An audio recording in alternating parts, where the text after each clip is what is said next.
So I've finished watching the second season of the Apothecary Diaries, and it is really, really good. Really good. Um, Honestly, I saw it on my anime list, and it's literally higher rated than the first season, which is very insanely impressive with how close and with how high it is. And I expected a lot. Diving into it, I expected to enjoy it, but somehow the story and everything is much better than I expected. I can't really say if it was better than the first season. It has its strengths. It has different core teams, but the second half of the first season, it was a bit slow. There was like 2 or 3 episodes of it being a bit slow, and season two has something like that, but it only had like 1 episode, and just gonna say it as a spoiler. This impression of mine, it has spoilers, a lot of them, because I want to be as elaborate as I want to. But the season two has a scene or episode where there's a filler that seems to be filler, but it's actually relevant to the main plot, like every episode in the series. And it has a filler. It was the ghost episode. Um, for a show that's very focused on drama, politics, and science, even you could say, with Maomao's knowledge in medicine, it's very unexpected that there's a ghost episode of one of the Emperor's child's children that he, you know, what he did and victimized. It's very surprising, but it's not that bad. It was weird, very out of place, but it's not really the end of the world. I guess it's used for the existence of moving the plot, but I can live with that. It's very light. I would assume it's gonna be very rare, and I think I don't really hate it or anything. But I'm just saying, I'm just comparing to the 2 seasons. It's much more faster, and the it's somewhat light compared to the first season, because the first half of the first season is, well, quotation mark tense because of Mao Mao's position. This time, it's a bit lighter, albeit the last part of the second season is very the most intense of the show. The most intense the show has ever offered. So that's a nice change of pace, and I love the change of the constant changing of what happens to the characters. Like Mamo is changing quotation mark jobs from other people, and it's really good that it moves forward. It's not a constant thing that just happens to be. It's not the same setting basically, and it's always refreshing. It's very new.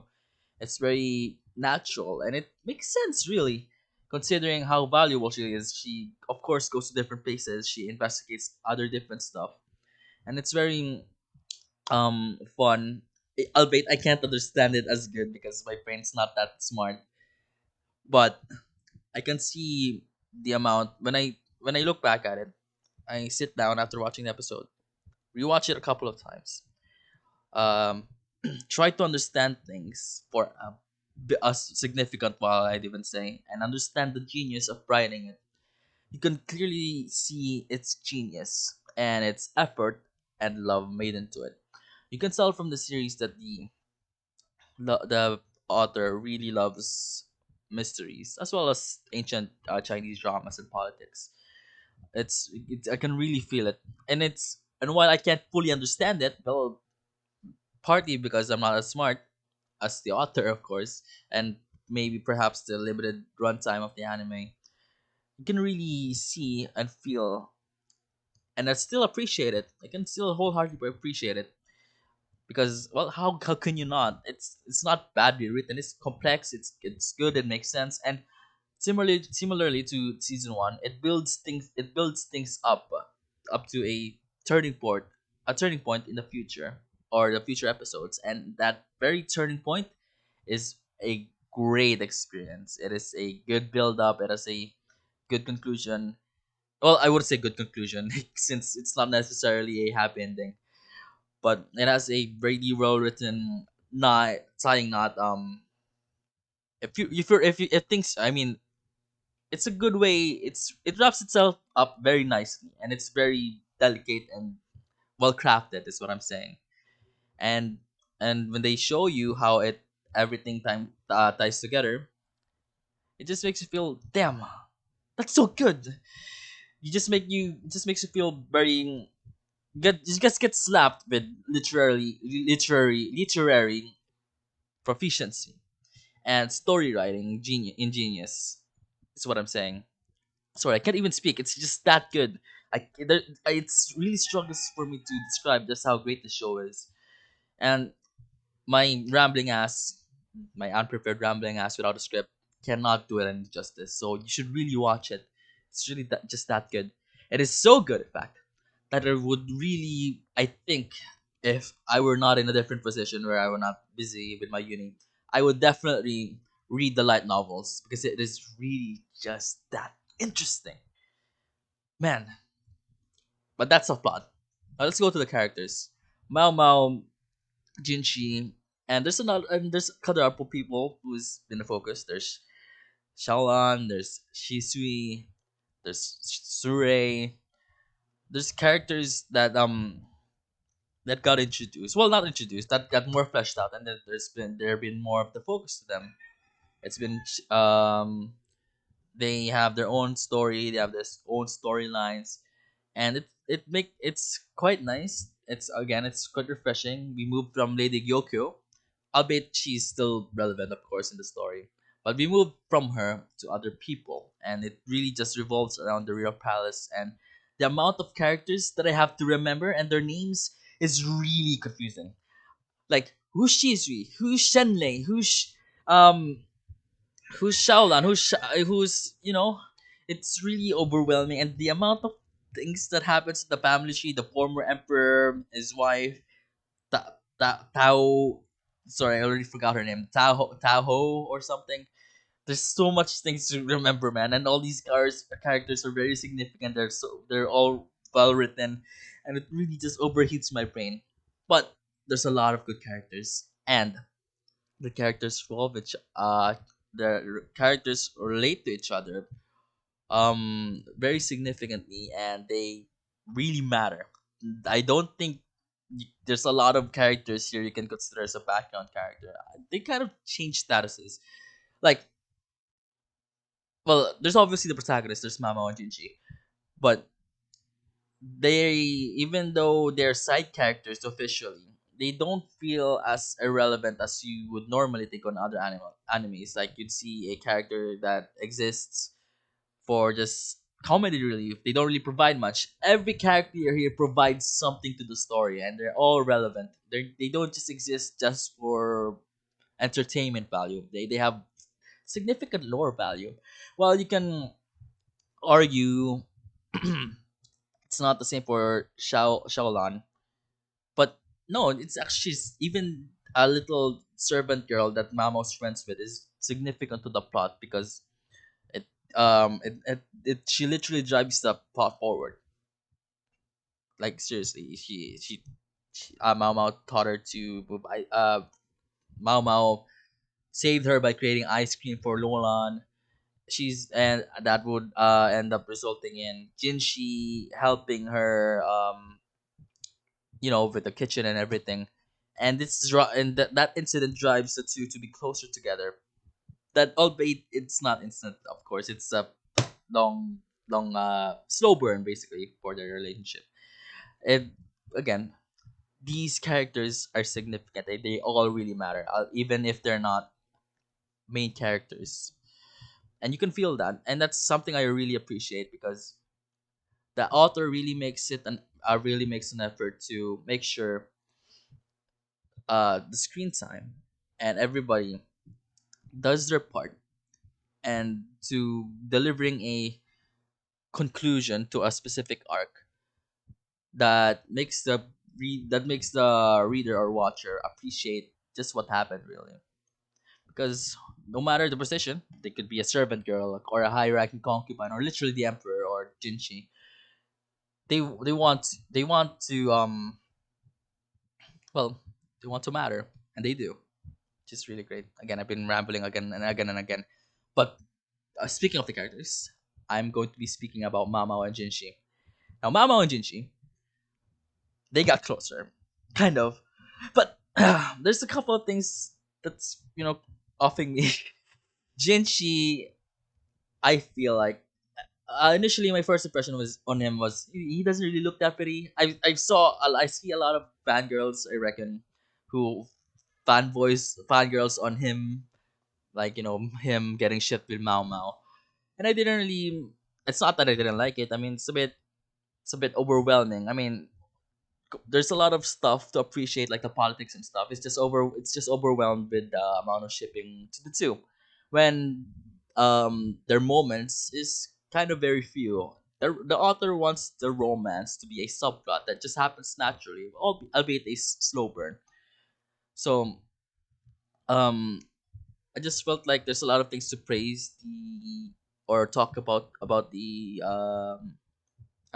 story than just them. Which I'm not really hating them for fanboying. I mean fangirling, because the girls.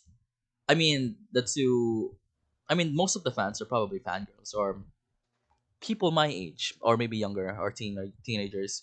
So I don't really blame them. But anyway, I'm just saying my expectations, my initial impressions on Jinchi. They have moments they're pretty cute and nice, but there's times where Jinshi's like a bit forceful. I've talked about this on a Discord, on the Apothecary Discord, and someone told me that it's because that's just how he was raised. He doesn't know how to express his feelings. He's just a hormonal teenager, just like Mao Mao, so he doesn't really know what to do. It is what it is. It's a bit forceful, of course. I'm not justifying what he said. They're not justifying what he did. But in our standards, if someone did something like that, they would be shunned to all hell. And with our current morals, it put me a bit off. I was like, okay, what are you doing, bro? I was sharing the same sentiments with Mamao. Like at the end of the season, I think he was trying to compress, obviously, but he bit her neck, and I was like, just dead silent. He just did it, and Mama was like, bro, what are you doing? Before I said the exact same thing before she said it on the screen, so I just slapped my ass on that scene. But yeah, they seem a bit forceful, but it is what it is. I hope it changes. It's hopefully gonna change. Jinchi's not a bad person in any means, and he obviously cares about Mama. And there's Mama. She's very nonchalant. Granted, her upbringing. Which is not a problem really. It's just her character. There's Mama who doesn't really seem to not seem to he doesn't really she doesn't really know how to reciprocate or understand what he's feeling. It's very clear as day by everybody around them, well maybe except for a couple other people, that Jinshi really likes her, understandably so. I mean, she's a queen, she's a girl boss. She loves she's smart, she's brave, and she really treats him like a person compared to other people throughout his entire life. She let him exist. She even degrades him, which is he's a bit masochistic about, but it's very cute. Well, how could you not fall for this girl? She's very cute and everything. What's not to love? But on the contrary, Mao Mao doesn't see much. I mean, she said that he's practical and everything, and he sees his charms. But as a man, like reciprocating, she's not really feeling it, or at least doesn't feel it, considering her upbringing, which is a bit sad. For Makes me feel a bit bad for Jinchi, but it is what it is. But in the next season, I am hoping for a development of that. It's gonna be a slow burn. It's probably not much significant. Not much is gonna change compared to this season. I don't even know if Mama can consider him a friend, which is depressing. I mean, it's a one-sided crush for Jinshi's sign. So, and I don't. Again, you can make an argument if Mama actually treats him like a friend, because their dynamic is boss and servant. She said that herself on the frog scene, which is a bit depressing because Jinshi treats her as so, but considering the time period and the social norms as well as sense of morality at the time. Mamo can't even begin to imagine the concept of being very close to him or want to be close to him. Well, see, he's trouble. He's a damn prince, which again leaves her, which means that there's a lot of things to worry about or fix before they even get to be a couple, which is a long thing in the distant future. But I'm really excited. I'm really excited on how that turns out. It's not gonna be, of course, uh, they're obviously not gonna be a couple or some or anything in the next season. But I do hope they can be friends. Their dynamic is so cute. Um, they're both well written characters. They represent something among themselves, and they have traits that can fix each other. Well, Mamao's case, Mamao to Jinshi, um, Jinshi is he's very helpful to Jinshi. I mean, he's made she's made her she's made him feel like it's okay for him to exist without giving other people anything, whether it be his beauty, his skills, or status. Mama was like, "You can exist, whatever." He doesn't care, and he loves her for that, as well as his intelligence and sense of justice, and how cute she is. Really, she's very pretty. It's very clear to see what Mao Mao does for Jinshi and helps him improve as a person. Jinshi to Mao Mao though. Oh, there's a lot of things that it's really hard to, at the back of my head to think what he could help to make her improve as a person. And it's very hard. Maybe there's more backstory to her. I don't really know. Or maybe there's a specific situation in the future which lets her see something in him. Or but maybe there's a future situation where it makes me or convinces me that there's something in him that can improve something from her as a person. But as of now, I do not see anything at all. So I wouldn't really know. But I'm hoping. I'm hoping. Again, I've read somewhere that this series is supposed to be focused on mysteries and dramas and as well as politics. And this romance is just things. It's just something that just happened to came to fruition by the author's family members being or liking Jinshi a lot, so she changed it to something like that. So I'm hoping, because even if she that's what she thought, the author, she's not half-assing anything at all. She really likes to take the two seriously. She's fully aware of their dynamics. She's very thorough on making sure they develop properly before even fathoming on getting to that relationship. Hell, as anime stands, they even need to be friends at least. And season two, it's very debatable. As I said, it's very debatable for Mama if she even considers Jinshi as a friend because of their difference in status, and she knows her place for better or worse. Well, it's mostly for better, good, which is a very smart thing for her. So that's about them. Really, I'm really hoping. Before I made this video, I've been browsing a lot of Jinmao fan arts while listening to Loafing, and God, it's making me feel like Ryan Gosling all over again. How can I feel love? Oh, when will I feel? Kailan ako magkakaganyan? When will I feel something like that? And just how most people feel on well-written romance animes, even though this one isn't really particularly romance. Romantic relationships in this series that just happen to exist, and it's really good, and I really love it. It's made me really reflect a couple of stuff about me and how I think about myself. So it's really that well written. I'm really happy about it. I enjoyed.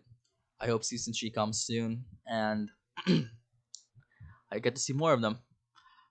Uh, as I'm speaking right now, there's a spoiler that I read by chance that I'm hopefully that happens on Light Novel Volume 5 that I hope I forget I bury by the time the season 3 releases.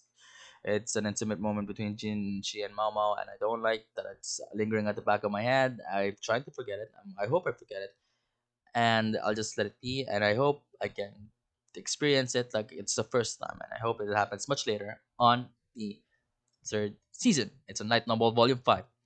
We just finished Light Novels 1 to 4 with these two seasons, and it's going to happen soon. And I got spoiled, unfortunately, because of my dumbass. I should have not opened the comments on that Facebook post, in a post about, on a fan art post on Maomao and Jinshi, and I got spoiled, and it's my fault, and I'm gonna take responsibility for it. I hope I forgot it. Anyway, that's enough about that rambling on the characters. I love the characters. I love the story. I love Jinshi and Maomao. I hope they get better, and I mean, I hope they develop better. And frankly, I've read that there's a lot of skip content on I read that there's a lot of skip content on the light novel, which is fair. It's a bit sad, but honestly, it's still insanely good considering the content. So I can only imagine how much better it is on the light novel, and really makes me appreciate it more. So I can't wait really. Oh, I guess I should talk about the frog scene. I dove into the season expecting the frog scene to be much more. Like, it exploded on Twitter. Like, oh my god, nakakakilig to siguro. This makes me have butterflies in my stomach. But when I reached it, it wasn't really that exciting. I mean, they were they were barely clothed. They were wet. Jinshi just stayed Mama from getting killed, as well as himself, of course. But their interaction wasn't really romantic. Just the situation was really. There's a massive difference. Mama no doesn't really reciprocate it as that. She's just a nonchalant queen as always. So it's not that exciting. I guess people are the show barely shows any romantic stuff between the two. They go insane on a scene like that, which is understandable. But I care a lot about their developments, and I completely understand their dynamics because I know the author wants to flesh them out first together before getting into that. And the obvious kissing scenes, which was kind of uncomfortable. Really, it was a bit forceful, but it was obvious that none of that was going to be continued because as an author, I don't think she would want them to kiss at all before getting fleshed out. And there goes the spoiler on Light Novel Volume 5 that I wish to forget, which is kind of making me really cringe. But yeah, I think that she's just that kind of author. So yeah, but again, I'm just saying it's not that kid. I mean, it's fake. I honestly, when it happened, I felt butterflies in my stomach as well. It got me giggling on my feet. It got me excited. Oh, but it's not that bad. But I'm not blaming out for people to other people reacting that way.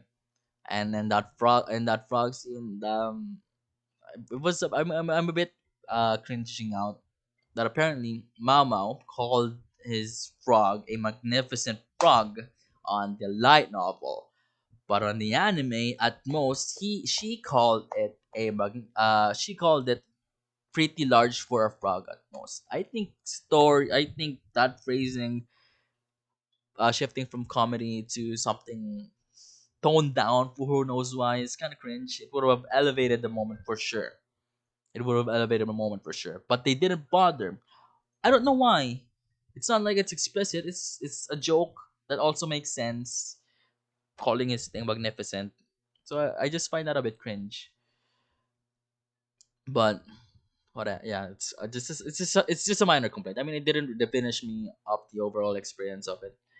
Like yeah, mama, stop, stop fondling it. But I was screaming. I didn't really think that way. I was giggling on my feet when it happened. So yeah, it was just it's a fun scene.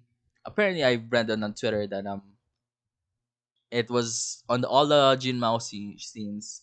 That was the most fun she had in writing them together. So that was very cute.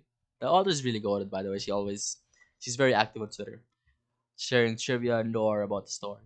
So that's very nice to know that the author is very passionate. Even for a long time, she's made the series. Hell, I think she made it on 2012, the first stuff, and official light novel on 2014. She's still very passionate about it, and that's very cool. I feel very right at home on an author that really still cares for her work despite all these years. So that's good to know. I'm very happy about that. And overall, I really enjoy the season, and I think it's a masterpiece despite its limitations on the anime. quite happy. I'd say it's a 10 out of 10 maybe, or maybe a 9 out of 10. It's anywhere between those. I guess 9.5 just to be safe. I'm very torn. I mean the OP, the opening song and the ad wasn't really that great. So I guess I'm writing off as a 9 or 9.5, but the story is a 10. So that's about it. So yeah.